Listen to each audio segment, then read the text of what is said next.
Cara, não se ofende não, mas você é ateu? Vai fazer diferença? É uma curiosidade que eu tenho. O que é um ateu? O cara que não acredita em Deus. Não, ele não acredita na existência de Deus. Não que ele não acredita em Deus. Aí você vai entrar naquele lugar que você fica sambando, Não, sambando eu e não não vou ficar responde, né? sambando. Eu não vou ficar sambando. Você perguntou se eu sou ateu. Não. Certo. Tá. Você acredita em Deus, então? Eu acredito na possibilidade da existência de Deus. Agora eu não entendi. Preciso que você explique. Se você colocar 5 pessoas que acreditam em Deus, na existência dele, você vai ter 5 versões diferentes de Deus. Eu chamo isso de desenho de Deus. Existe alguma possibilidade das 5 estarem certas? Sim. São 5 deuses diferentes ou 5 percepções diferentes do mesmo Deus? 5 percepções diferentes do mesmo Deus. Então, a sexta percepção, que seria a do ateu de que Deus não existe, estaria errada? É mais uma percepção. É só mais uma percepção. Você quer me pegar ou você quer pensar? Porque se você quiser pensar, eu vou te perguntar: quem criou quem? Deus criou o homem ou o homem criou Deus? Deus criou o homem. E por que tem tantos deuses diferentes? Você está sugerindo, então, que Estou te o... perguntando só. Mas você acha que o homem criou Deus? Vários. Vários. Se você pegar 5 versões diferentes de Deus, 5 desenhos de Deus. O que é teologia? Estudo da religião? Não. Teologia é uma lógica humana acerca de Deus. É uma teoria humana acerca de Deus. Vamos lá. Você perguntou se eu sou ateu. Eu não sei por onde você quer ir. Eu não sou ateu. Só que se você me perguntar, e como é Deus? Eu vou dizer, eu não sei. Não quer dizer que eu sou aquele cara que é morno. Quer dizer que eu sou sincero. Eu não sei. Não que aquela pessoa que saiba, tenha certeza ou acredita com muita força, não seja sincera. Mas perceba uma coisa. Imagine um pastor ou um padre. Pronto, um líder religioso. Aquele homem sobe num púlpito e fala por horas acerca do oculto, do desconhecido com total certeza. Em momento algum, aquele homem diz: eu não sei. E poucas vezes ele diz: eu acho. E sobre a mulher dele, sobre a filha dele, sobre ele mesmo, tem um monte de coisa que ele não sabe. Você não acha que tem alguma coisa errada nessa bagunça, não? A gente não sabe um monte de coisa sobre nós e quando o assunto é Deus, a gente sabe tudo, tem certeza absoluta e qualquer um que pense o contrário está errado? Suas perguntas acabaram? Tem gente que pergunta, por que você não fala mais de Deus? Já tem tanta gente falando. Para mim, Deus vira assunto quando eu preciso corrigir a relação de um humano com outro humano que se machucou por conta da relação do João com o Deus dele, da Maria com o Deus dela e do Pedro. E você fala, peraí, por que a gente não pode se relacionar aqui, eu me responsabilizando por mim e você se responsabilizando por você? Sem que os meus problemas tenham sido causados por algum deslize, alguma falta de Deus, ou tenha que ser resolvido com alguma intervenção milagrosa dele. Eu acho bobo o que as pessoas fazem em nome de Deus. E vou falar dos influencers e mentores de hoje em dia. Quando surgiu a guerra da Ucrânia, apareceram alguns gurus, mentores, influencers, alguns católicos, alguns protestantes, se colocando naquele lugar de precisamos orar e etc e tal. Então, para você saber o que eu acho bobo. E por que eu acho bobo? Eu acho bobo porque aquilo é de humano para humano com um argumento divino. Porque pense comigo, Se Deus precisa, só não se esqueça que eu trabalho com dependência emocional, observando 4 padrões controladores na dependência emocional: vítima natural, vítima intencional, vingador e narcisista. E aqui, ó, tem um pano de fundo maravilhoso com o narcisista. O indivíduo vai para a internet dizendo: está tendo uma guerra na Ucrânia e nós precisamos orar. Eu digo: fale mais. Porque nós vamos orar para que Deus acabe com essa guerra. Se Deus precisa de você para acabar com a guerra, desculpa. Desculpa. Para mim, nem Deus ele é. Porque quem está aqui no Brasil falando de uma guerra na Ucrânia, em Israel, na faixa de Gaza, seja lá onde for, ele não tem ideia do que está acontecendo lá. De criancinhas, de mulheres, do inferno acontecendo ali. E Deus só vai agir se o Zezinho orar. Gente, peraí, vamos nos reunir aqui para avisar a Deus que está tendo uma guerra. Precisa avisar? Se precisa avisar, eu pergunto: que Deus é esse? Que Deus é esse? E se ele for acordado por causa de você, eu vou perguntar: e quem é você para acordar Deus? E perceba que o assunto não é religioso, espiritual ou teológico. A guerra ainda não acabou e eles pararam de orar. Ou Deus agiu ou a audiência parou de reagir àquele assunto. O que aparece de gente dizendo toda vez que acontece alguma coisa em Israel, não, porque é o fim dos tempos. É um monte de gente que tem certeza, e não tem problema você ter certeza sobre algo. O problema é você impor ao outro a certeza que você tem, ou impor ao outro exigências, imposições só por causa das certezas que você tem.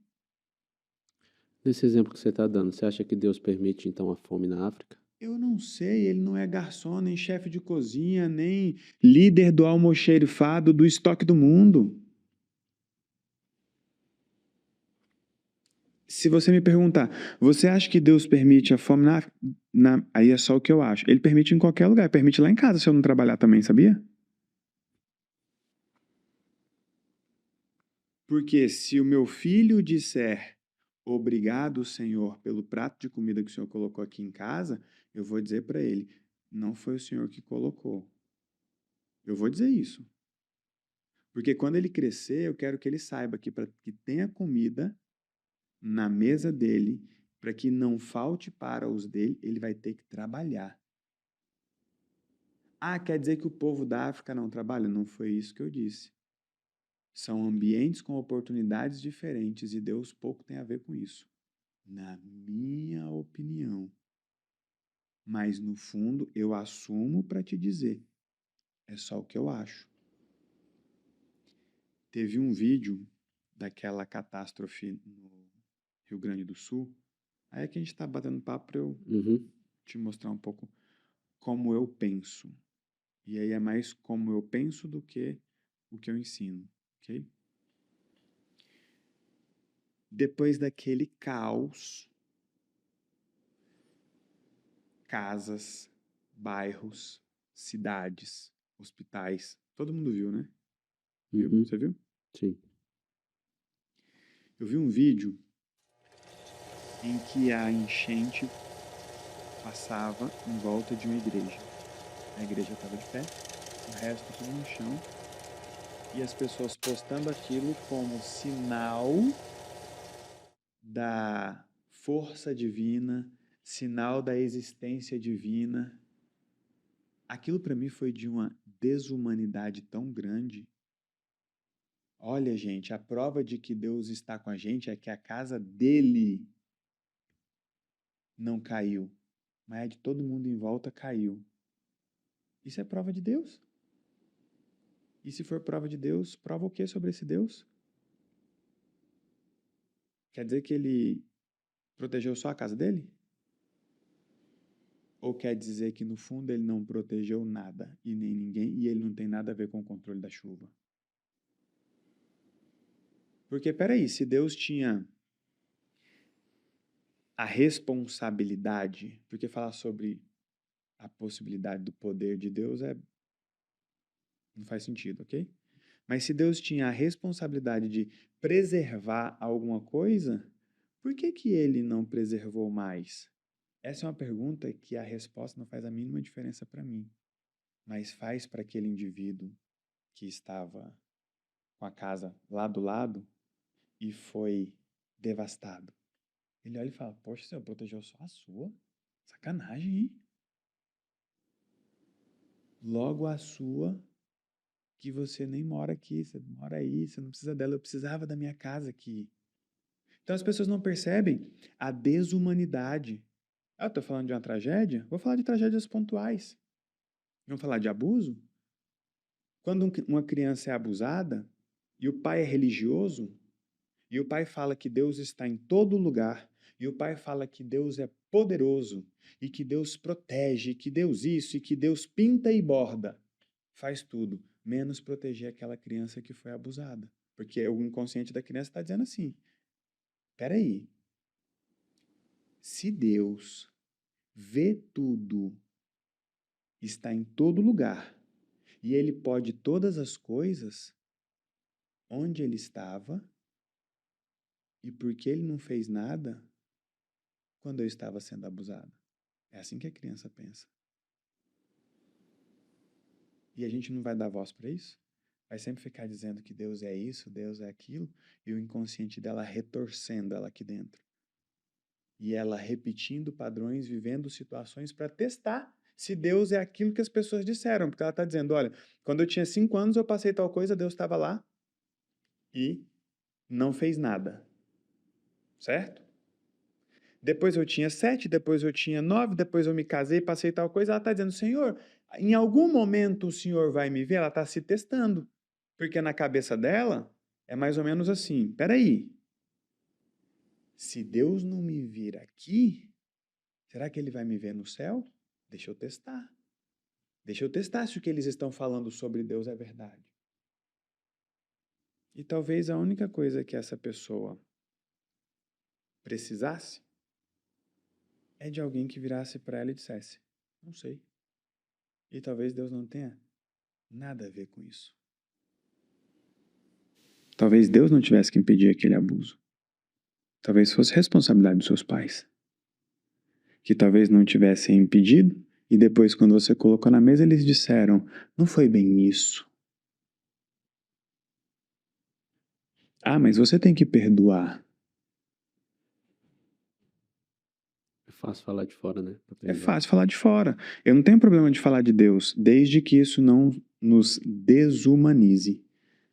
Nem na nossa sensibilidade com o nosso próximo, e nem na nossa limitação, até cognitiva.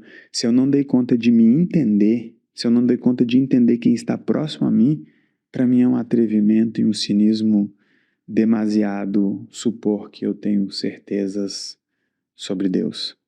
E para mim, a fé é só a força com que você acredita em algo, por muito tempo ou com muitas pessoas. Você acha que os padres e os pastores, eles fazem mal às pessoas? Eu acho que as pessoas fazem mal para as pessoas.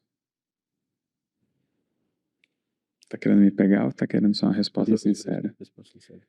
Não, eu acho que o sim e o não vai ser extremamente injusto. Tanto o sim quanto o não. Você não acredita nem que eles fazem mal, nem que não fazem. Eu acredito que eles fazem muito bem e que eles fazem muito mal, mesmo que não seja por mal. Isso é o que eu acredito. Em que situação eles fazem mal? Quando eles supõem coisas que eles não têm certeza. E que muitas vezes a convicção deles vem da repetição e da concordância dos outros. Tipo o quê que eles não têm certeza?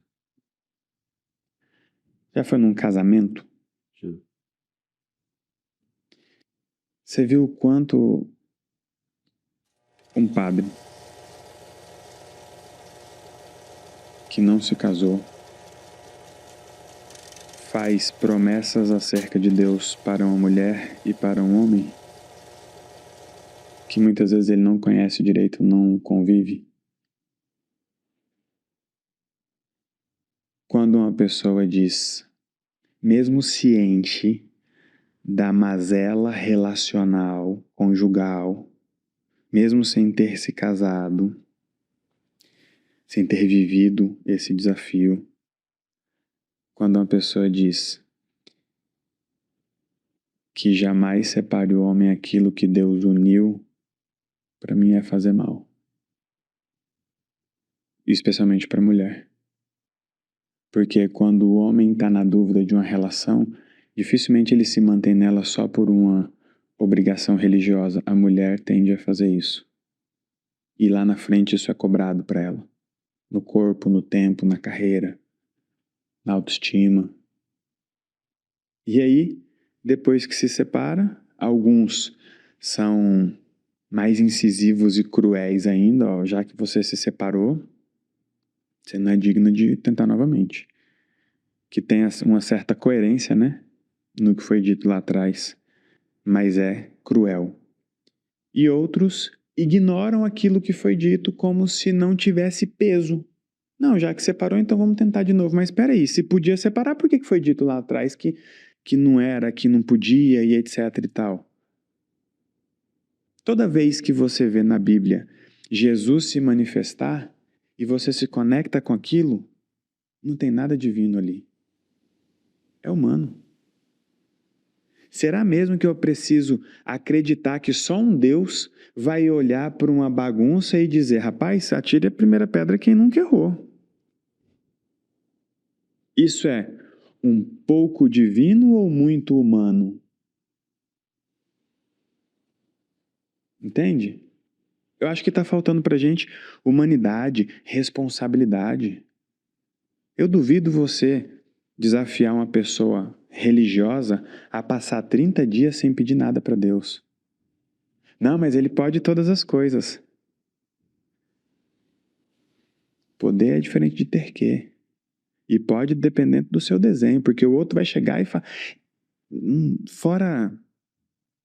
Fora as frases bonitas que se atribuem a Deus aí, que no fundo são frases coaches com versículos bíblicos ou com o nome de Deus no meio. No altar, o padre diz: até que a morte os separe. Pelo que você falou, você considera isso errado. Muito. O que você falaria no lugar dessa frase? Eu vou te falar o combinado que eu tenho com a minha esposa. Até amanhã. Hoje eu tenho que dar um motivo para que amanhã ela queira, prefira estar comigo. Amanhã eu tenho que dar um outro motivo, e depois eu tenho que dar um outro motivo, eu tenho que dar outro motivo e outro motivo. Deus me livre de uma filha ficar casada só porque casou. Deus me livre de um filho meu achar que uma mulher tem que ficar com ele daqui 5 anos pelo homem que ele é hoje. Daqui 5 anos ela tem que estar com ele pelo homem que ele vai se tornar, e se tornar, e se tornar, e se tornar. E que o dia que a mulher dele pedir para Deus alguma coisa para que ele se torne um homem melhor, que ele se envergonhe. Um filho meu tem que se envergonhar o dia que a mulher dobrar os joelhos e dizer, Senhor, melhora o meu marido, muda o meu marido, faça dele um homem íntegro, faça dele um homem responsável, ousado, corajoso, trabalhador. Se ele, aos 25, 30 anos, estiver casado com uma mulher que está pedindo para que Deus faça dele um homem honrado, valoroso, responsável, valioso, quem falhou fui eu.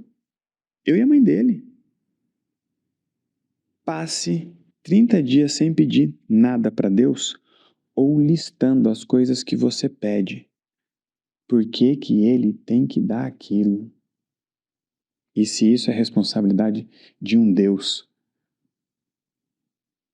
Olha o que as pessoas pedem para Deus. Eu fico observando a oração das pessoas. É um misto de cinismo com crueldade, com irresponsabilidade. Se você tivesse a chance de bater um papo com Deus, o que você falaria para ele? Uau! Se eu tivesse a chance de bater um papo com Deus, já bati. E era sobre mim.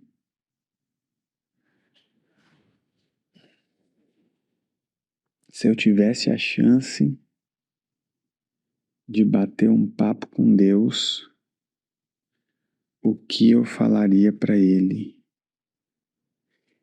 É engraçado que as pessoas fizeram um desenho de um...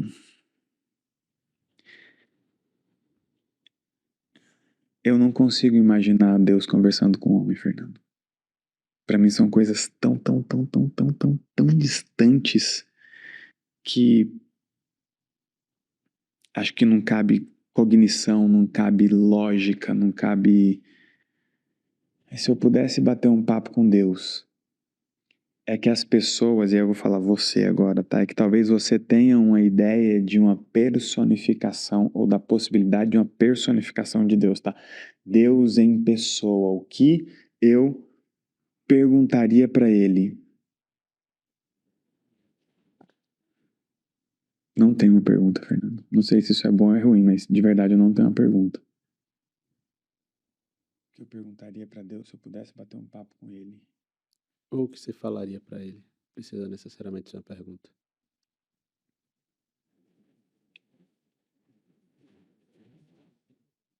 Aí ia depender do que eu iria descobrir sobre ele. Como eu não sei o que Deus é, Fernando. Tipo, eu de verdade não sei o que Deus é. Então, ao projetar uma pergunta, eu tenho que fazer um desenho de Deus. E eu acho que o desenho de Deus, ele é muito pessoal, ele é uma ideia individual que às vezes no coletivo se repita e esse é o nosso desenho de Deus, nós acreditamos que Deus é assim, que Deus faz isso, que Deus fará isso, que Deus espera isso de nós, que Deus gosta disso, que Deus não gosta disso, é um desenho. E eu não tenho esse desenho hoje e não quero fazer porque para mim vai ser só um desenho. É porque quando você vira para mim e fala, e se você pudesse conversar com Deus, eu vou mudar para você. O que você diria para o sol se você pudesse conversar com ele? Sabe, é algo tão magnífico, grandioso, gigantesco. Acho que se eu encontrasse com Deus,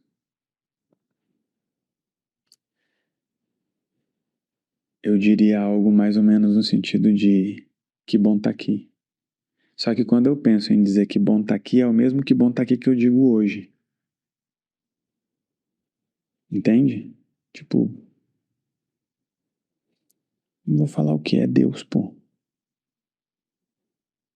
Vou tentar contemplar o que eu der conta de contemplar.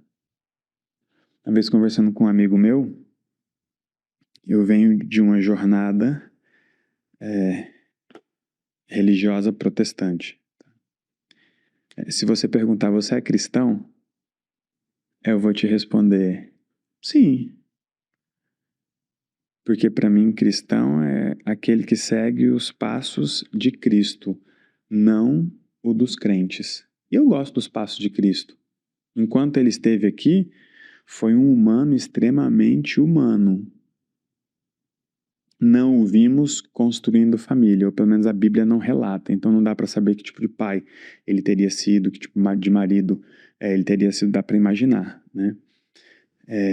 Mas eu gosto, sempre me pareceu justo, ousado, íntegro. Então para mim é só isso, tá? Todas as questões teológicas de salvação e etc e tal, para mim é papo de Deus com Deus e o homem não interfere nisso, sabe? Eu acho que a gente é pequeno demais para isso. E se você pudesse pedir uma única coisa a Deus, o que você pediria? Nada. De verdade, nada. Nada. Hoje eu não consigo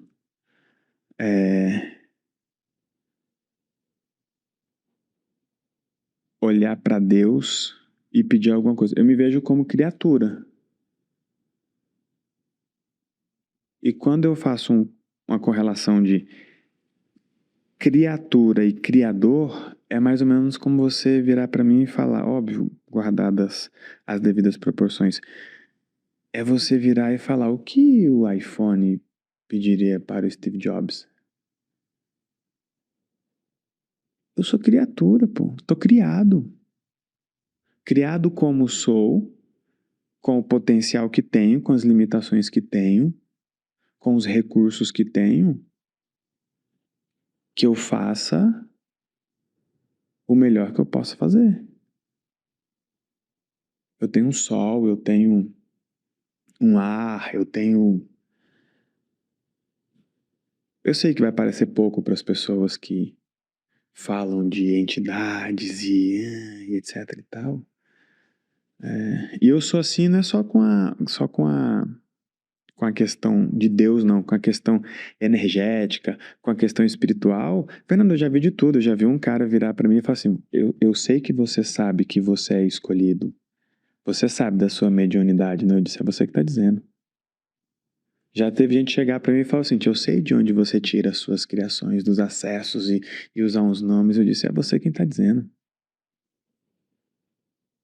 Então o homem tem essa mania de fugir para o desconhecido. Eu falo, a gente mal conhece a nossa consciência, pô. A gente mal conhece as nossas emoções. Se eu te perguntar por que você fica assim com o dedo em alguns momentos da conversa, qual vai ser a sua resposta? Tu não sabe por que mexe o dedo e quer falar comigo de Deus? Entende como de fato eu penso? Tem tanta emoção que você não conhece, não domina e está dentro do seu corpo, dentro da sua existência. Você quer falar para mim de coisas lá do passado. E quando tem uma desumanização, eu fico ceguinho, Fernando. Eu fico ceguinho. E a religião cega as pessoas porque o errado para os dela ou pelo os dela está liberado. Vou te dar um exemplo. Imagine uma criança que cresceu sem pai. Dá um nome para essa criança, inventa um nome. Fernando. Fernando. Outro Fernando, né? Fernando cresceu sem pai. E aí, quando o Fernando cresceu, ele perguntou: mamãe, cadê o papai? E aí a mãe dele disse: quando seu pai era vivo, chegou um homem aqui dizendo que Deus tinha mandado ele aqui. Nós acreditávamos nos nossos deuses e esse homem chegou aqui e disse que o Deus dele era único e que o Deus dele tinha enviado ele aqui. E ele propôs para a gente um pacto e nós deveríamos nos converter ao Deus dele. E nós, na verdade, o seu pai, junto com um grupo de outros homens, decidiu se converter ao Deus desse homem. E na fé deles, os homens eram circuncidados. E quando o homem é circuncidado, ele passa alguns dias em recuperação. E foi feito lá o acordo, a cerimônia e deu tudo certo. E quando os homens da nossa tribo estavam todos de repouso, sabe o que é a circuncisão? Então, os homens estavam todos de repouso. Os homens da outra tribo, amando daquele Deus, vieram aqui e mataram todos os homens. Deixaram só as mulheres e as crianças. E foi a vez que nós esquecemos do nosso Deus e servimos e acreditamos na existência de um outro Deus ou de um Deus único e pagamos esse preço. Pode ter sido castigo do nosso Deus, pode ter sido maldade do Deus deles, mas é por isso que você não tem pai. Consegue se colocar no lugar dessa criança? Deve ser ruim, né? E essa criança cresceu com raiva do Deus desse cara, porque o Deus desse cara Matou o pai dela. mandou aquele cara e outras pessoas matarem o pai dela. E o lado humano dessa criança achou, ou possivelmente, né, tem achado muito injusto. E ele decidiu que se vingaria.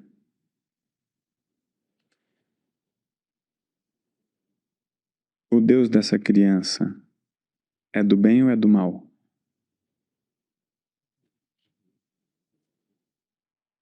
É do bem? E o Deus da outra? Deus do cara que matou o pai da criança é do bem ou é do mal? Acho que é do bem. Você falaria para essa criança que o Deus daquele cara que enganou o pai dele, matou o pai dele, fez ele crescer sem pai é do bem?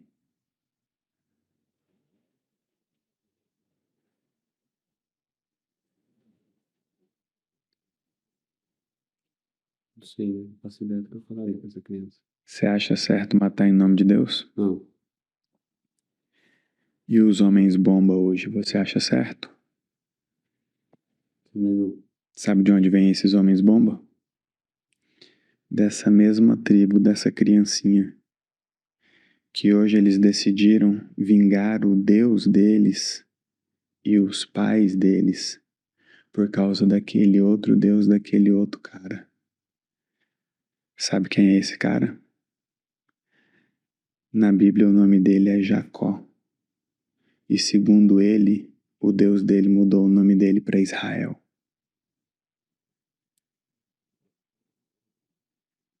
Israel tá certo ou tá errado?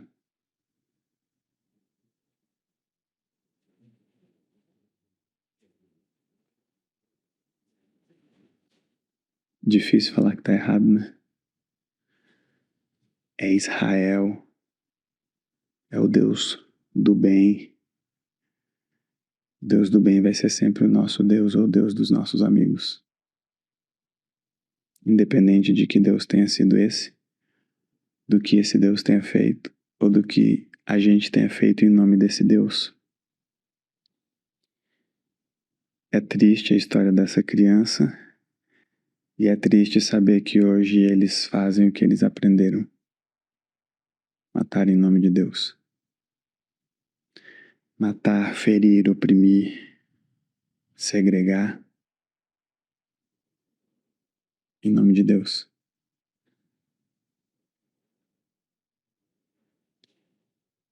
Quer se assustar?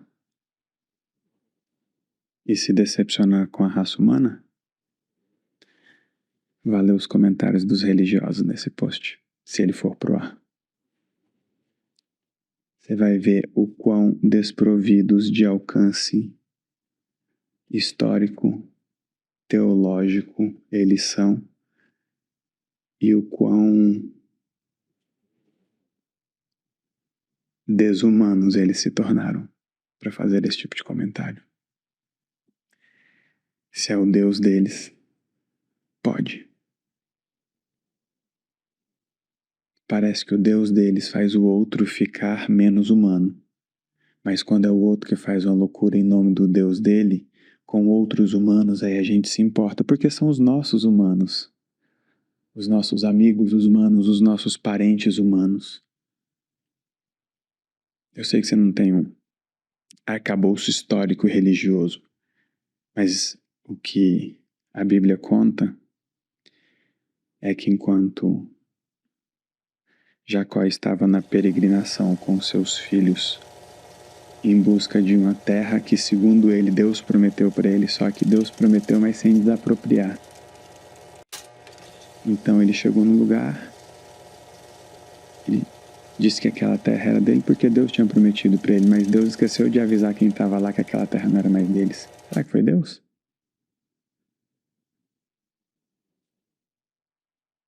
A gente precisa se perguntar isso. Porque um cara chegou com a procuração divina dizendo, Deus me deu uma terra. Esse mesmo Jacó enganou o pai dele no leito de morte para roubar a primogenitura a bênção da primogenitura do irmão. Primeiro ele tentou comprar a primogenitura do irmão com a sopa de lentilhas.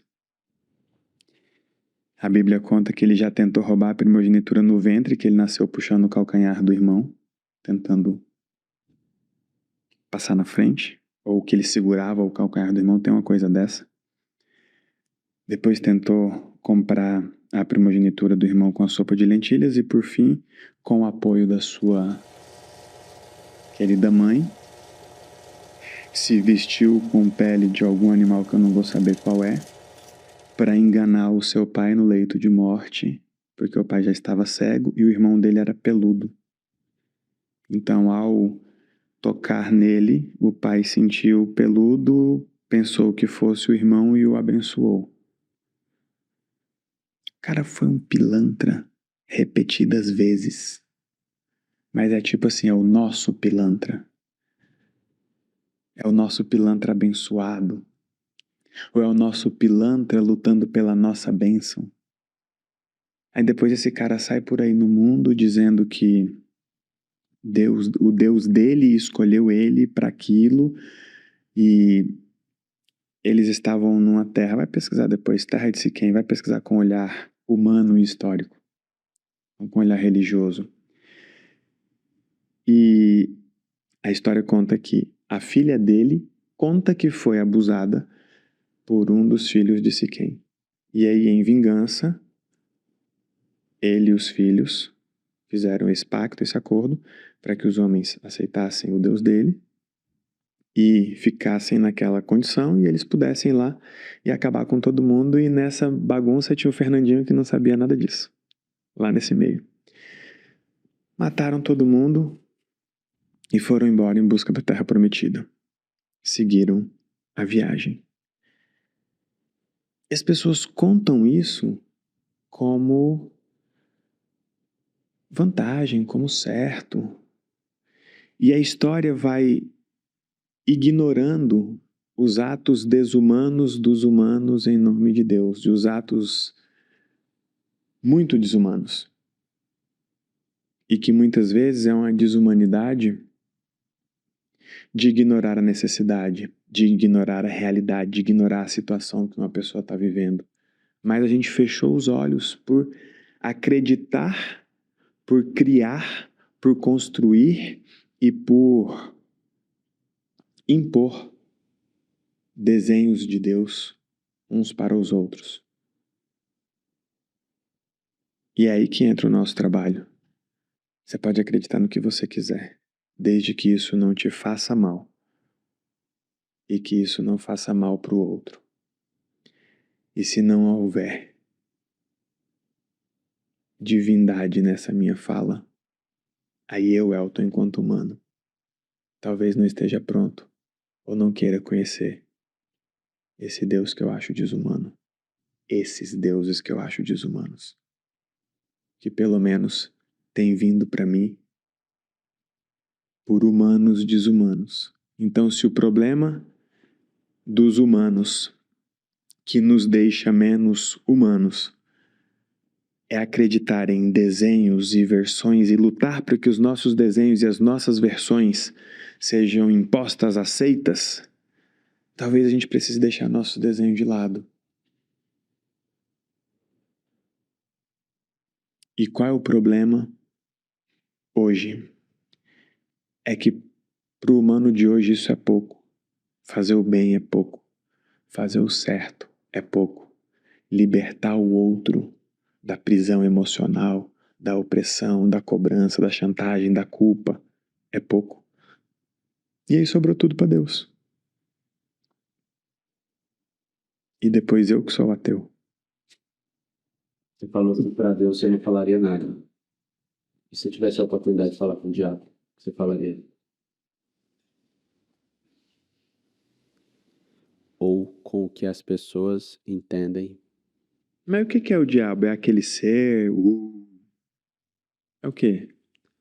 Acredito que a grande maioria dos desenhos que existem do diabo é aquele cara. Ele é a junção de todas as mazelas e de todos os defeitos. Da culpa, da raiva, da chantagem, do egoísmo. Pra mim isso aí é o ser humano, pô. É o ser humano, tipo, é fácil falar que a raiva vem do diabo, ou não sei o que vem do diabo. Cara, nada vem do diabo, não. Você me perguntou o que eu diria pra Deus. Aí eu vou pro meu desenho, tá? Talvez eu dissesse, aquela hora eu disse, acho que não diria nada. Pronto, eu tenho uma curiosidade. É que essa curiosidade, pra mim, ela é só humana. Tipo, se eu acredito que o que as pessoas criam são desenhos convenientes e cômodos de Deus, eu não posso virar pra Deus e dizer, por que você deixou essa bagunça? Ele talvez dissesse, que bagunça? Não tem nada a ver com isso não, pô. Foi esse cara aí que falou que eu era assim e o outro, por conveniência, acreditou, pô. O que eu tenho a ver com isso? E de verdade, o que Deus tem a ver com isso? Se eu não vou para esse lugar quando o assunto é Deus, quando o assunto é o diabo, é que eu não vou mesmo. Tem um tipo de gente covarde que usa o nome de Deus para justificar seus problemas, dificuldades, mazelas, como você bem mesmo disse. Para mim, esse cara é muito covarde. E tem um que é mais covarde ainda, que é o que usa o nome do diabo. E tem um que é o extremo covarde. E aí, volta para aquela sua pergunta, se eu acho que os líderes religiosos fazem mal. E a minha resposta é, às vezes mal e muito mal quando são covardes e usam o nome de Deus e do diabo juntos. Para trazer medo, repressão, obrigação. Então, tem pergunta para fazer. Se eu não tenho pergunta para fazer para Deus, eu vou fazer pro diabo, pô. Pergunta não. Para minha consciência e para a consciência humana, eu tenho muitas perguntas.